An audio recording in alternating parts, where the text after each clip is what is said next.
You are watching ये dietitian. आज की वीडियो उन नौजवानों के बारे में है जिनके अक्सर डीएम्स आ रहे होते हैं आती या हम सोने की भी कोशिश करते हैं लेकिन जो है हमें पुरसकून नींद मुहैया नहीं होती। इसके लिए हमें कौन से ऐसे फूड्स हैं जिनका इंटेक लाजमी तौर पर करना चाहिए या कौन सी ऐसी हैबिट्स हैं जिनको अपनाना चाहिए, तो आए हम इस वीडियो को स्टार्ट करते हैं और देखते हैं। नंबर 1 टिप ये है कि आप रात का खाना 7 से 8 बजे के दरमियान में लें, कभी भी 10 बजे से लेट ना करें, क्योंकि रिसर्च के मुताबिक अक्सर उन लोगों को नींद का ज़्यादा मसला पेश आता है जो 10 बजे के बाद खाने का इस्तेमाल करते हैं, क्योंकि इसकी वजह से आपका मेटाबॉलिज्म लेवल जो है वो स्लो अप हो जाता है, डाइजेशन का प्रोसेस स्लो हो जाता है, इसकी वजह से आपका स्लीप साइकिल डिस्टर्ब होता है। इसके अलावा आप डिनर के 1 घंटे के बाद नीम गर्म दूध लाजमी लें, क्योंकि दूध के अंदर न्यूट्रिएंट्स ज़्यादा मिकदार में मौजूद होते हैं जो आपके स्लीपिंग हार्मोन को एक्टिवेट कर देते हैं। अगर आप दूध में हल्दी डालकर इस्तेमाल करते हैं तो इसकी वजह से आपको ज़्यादा बेनिफिट होता है, क्योंकि टर्मेरिक के अंदर भी ये खसूसियत मौजूद होती है कि ये आपके स्लीप साइकिल को बेटर करती है, आपको पुरसकून नींद मुहैया करती है।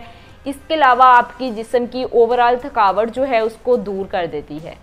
इसके अलावा आप पुरसकून नींद के लिए डार्क चॉकलेट का इस्तेमाल भी कर सकते हैं, क्योंकि डार्क चॉकलेट के अंदर भी एंटीऑक्सीडेंट ज़्यादा मिकदार में मौजूद होते हैं जो आपको पुरसकून नींद मुहैया करते हैं। इसके अलावा आप अपने वर्कआउट को रोज़मर्रा की ज़िंदगी का हिस्सा लाजमी तौर पर बनाएं। शाम को डिनर से पहले आधा घंटा वॉक लाजमी करें।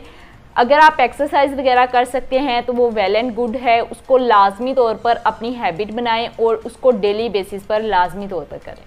इसके अलावा अगर आप कस्टमाइज्ड डाइट प्लान हासिल करना चाहते हैं तो आप मुझसे इस नंबर पर राब्ता कर सकते हैं। Thank you.